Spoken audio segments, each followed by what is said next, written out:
rek torop ñun waa Médina Fall tali bu bees en face jumaay Médina Fall danoo fees tey ñu ni man dama ni ñun xanaa ñun amuñu mairie ñun amuñu mairie ñun Médina Fall zone nord amuñu mairie ñun ñu ngi ni di xuus ci ndox yi balaa ñoo dem marché sonn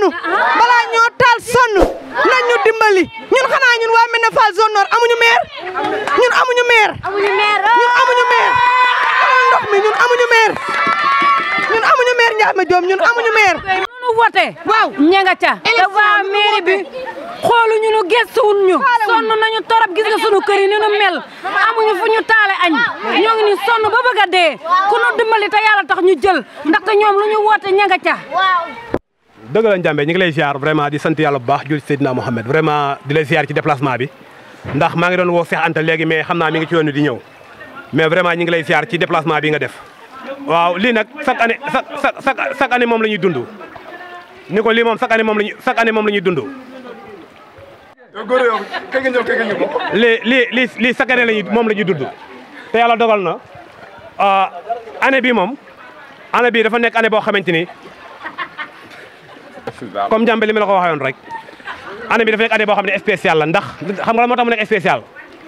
daaw bi ñuy ñaxtu lii waa kon ñëpp dañoo defoon benn lettre boo xamante ni dañ ko def lettre collectif ñu bind ko jox ko maire pour ay kër yu ñu war a jox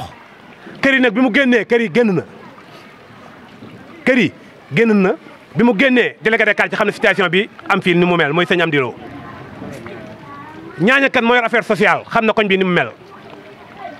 mais en notre grande surprise bi ma demee kër maire maa ngi ànd ak Baye Mor Badiane mi di recommandant wax dëgg yàlla mu ni ma kër yi joxe nañ ko te bu ñuy joxe kër yi fii moo waroon a njëkk am ndax maire man ak moom sax ñooy liggéey du ma wax nag man ak moom ñooy liggéey te xam na agent li muy daj fii ci koñ bi kon donc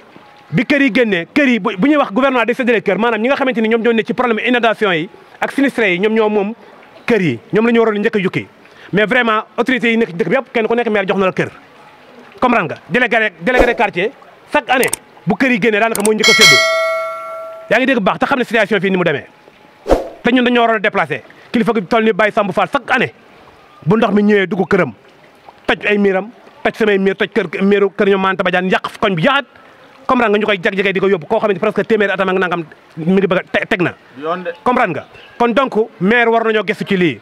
mais maire yi nag yéen population bi yéen a war a ubbi seen bët di xool parce que xam nañ ni maire yi ñun dañuy jëriñoo rek dañuy jëriñoo mais nag ñun waa koñ bi waa Médina Fall nañ takku ba benn autorité fi bu duggati ay yat génne la fi autorité bi bu duggati rek ay yat génne la fi yaa ngi dégg baax parce que seen bopp rek lañ fi nekkal kër yi fi nekk ñëpp ñoom ñoo ko séddoo te ren jii def nañu ay vraiment def nañ amoon na ay